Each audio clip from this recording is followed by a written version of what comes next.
Hello aspirants, looking at editorials and question bank for 1st December.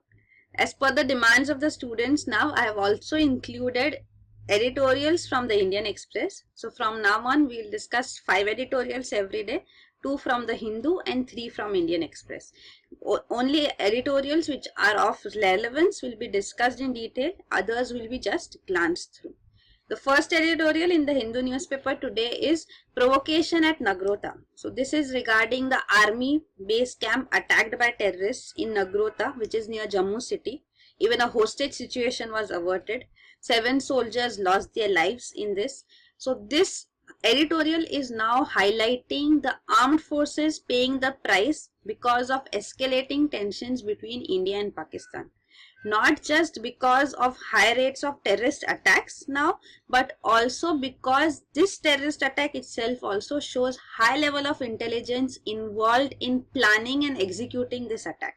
So how were they allowed entry through roads when there are road blockages, security is tight in the region? Then how were these terrorists capable of entering into the army base camp and carrying on this attack? So there is a need for investigation in this matter, which is highlighted. Plus also it talks of how around 86 security personnel have been killed in Jammu and Kashmir in this year so far, 2016. And this all escalation of tensions have started post the response of India after Uri terror attack on September 19, when we conducted a surgical strike across the LOC. And since then, cross-border firings have continued along the LOC as well as along the international border in Jammu and Kashmir. So the number of soldiers so far lost since the surgical strikes have also been 27. So that is a high figure. And compared to terrorists rates of fatality, Indian soldiers losing their lives are also increasing. So there is a need to bring in better facilities, security being strengthened to ensure that the armed forces do not face a risk to their lives. So this is highlighted. So it talks about the costs that have come with the breakdown of 2003 ceasefire, which had allowed peace to prevail across the LOC between India and Pakistan. So now cross-border firing has been a routine practice, and this cross-border firing from the Pakistan side also gives a cover to the terrorists so that they can cross the LOC and enter on the Indian side. So there is a need to bring in peace, which is highlighted here. This we have already seen when we saw the Nagrota terror attack, the various attacks which have taken place on armed forces too. So it was one in Kupwara on October 6, October 4 in Kulgram.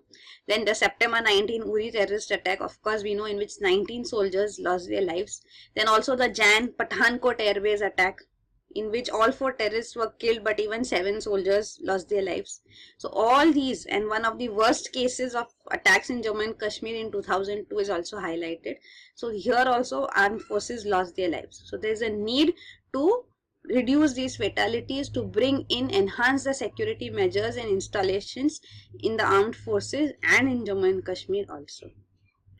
The next editorial in the Hindu newspaper is India's missing girl children. So this is regarding sex ratio, that is number of females per 1000 males in India, and it has always been adverse to females. So there are less number of females per 1000 males in India. But then more alarming is the figures of child sex ratio. What is child sex ratio? Sex ratio of age group 0 to 6 years. So in 0 to 6 years age group, the sex ratio has declined further.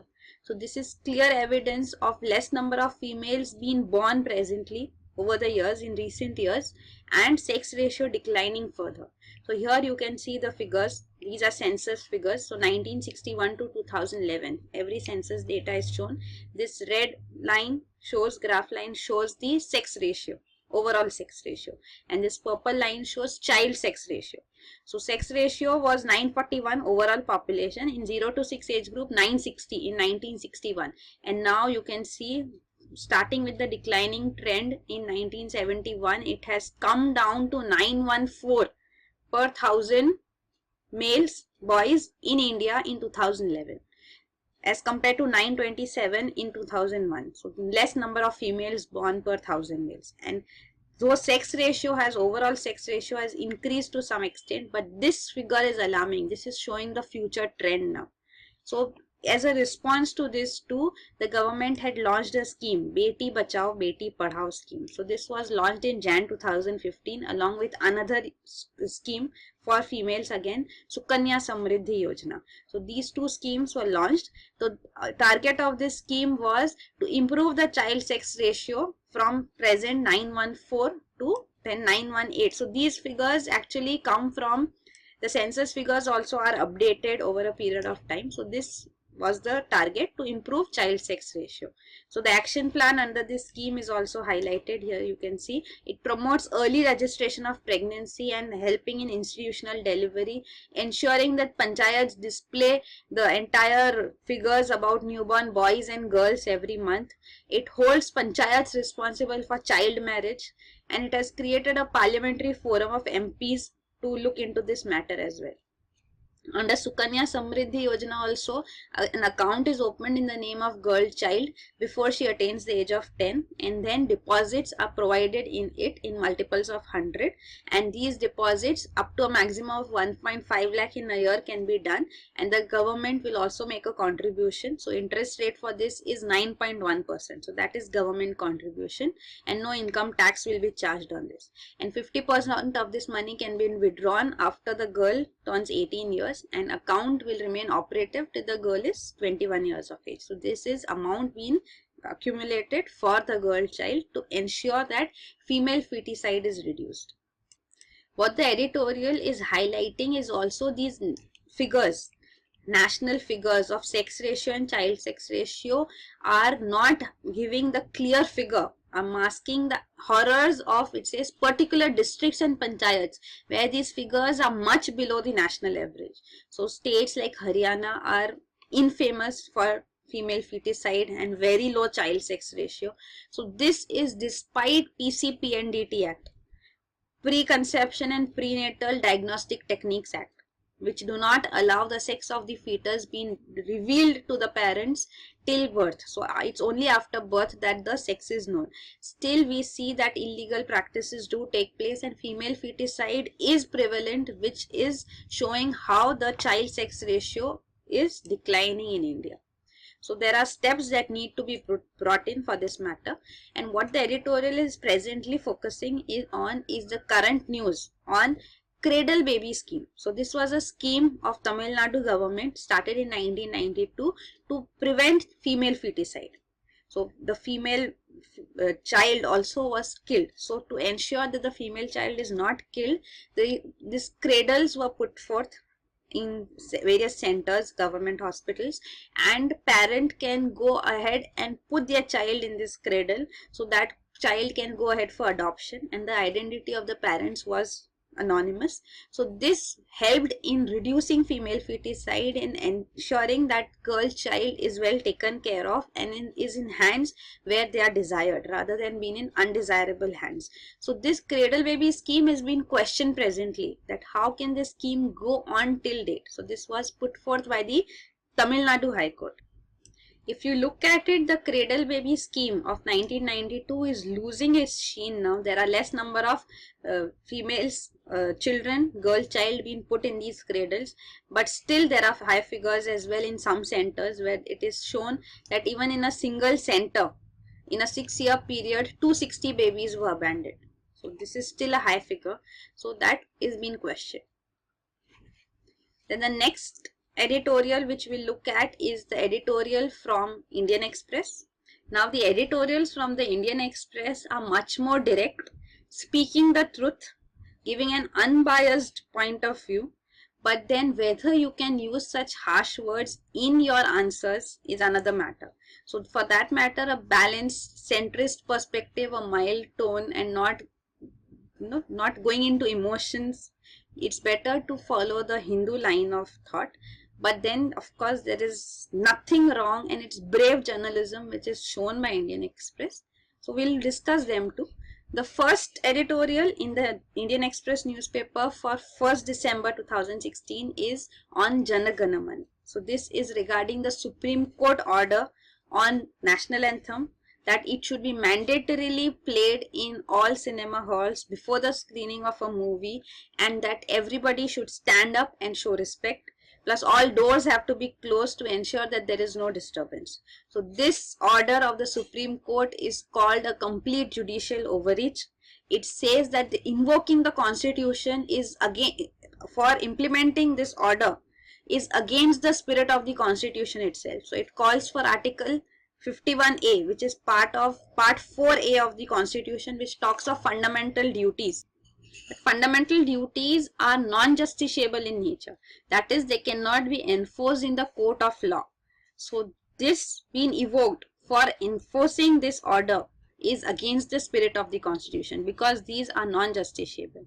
So the fundamental duty, Article 51A, number A, there are 11 fundamental duties. The first one is to abide by the constitution and respect the ideals of the national flag and the national anthem. So this is what the Supreme Court order refers to. But then there is another Supreme Court order of 1986, in which the case it was looking at was regarding 3 children belonging to a sect called Jehovah's Witnesses. So this is a sect close to Christianity. They believe in Jesus and the Bible. So this sect refused to sing the national anthem during their morning assembly sessions. These 3 children belonging to this sect, they said that it is against their religion. So for this, the school had expelled them. So is this expulsion justified, was the question looked into. The apex court then has said that there is no provision of law which obliges anyone to sing the national anthem. It concluded saying, our tradition teaches tolerance, our philosophy preaches tolerance, our constitution practices tolerance. Let us not dilute it. So this was the 1986 order being highlighted here. Then another point put forth in this editorial is regarding the Bharat Mata Ki Jai chanting of this slogan, to which was asked by the BJP to make it mandatory. It should be obligatory, constitutional obligation for all. So this is also a misconceived idea. An elected legislator from AMIM, All India Muslim political party, this leader Waris Pathan was suspended from Maharashtra Assembly because he refused to chant this slogan Bharat Mata Ki Jai. Even then, Waris Pathan had said that I am a patriot, I love my nation, but I don't need to prove it to anybody by chanting a slogan, and he had completely refused to toe the line. So this, now the Supreme Court entering into this bandwagon and enforcing nationalism and patriotism is not what we desire.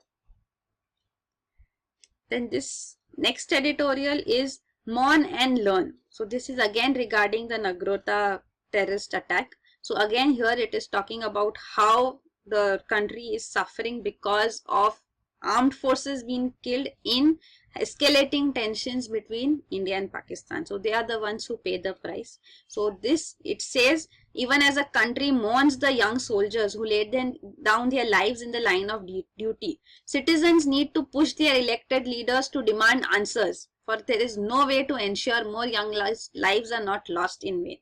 So these are again harsh words. It says if it would have been any other country, there would have been an investigation of errors made. There should be responsibility put forth that who is responsible for the loss of lives of the soldiers. But there is no such question put forth. There is no responsibility taken by any authority, and this will also go into the hazed memories in some time when another terrorist attack will be put forth.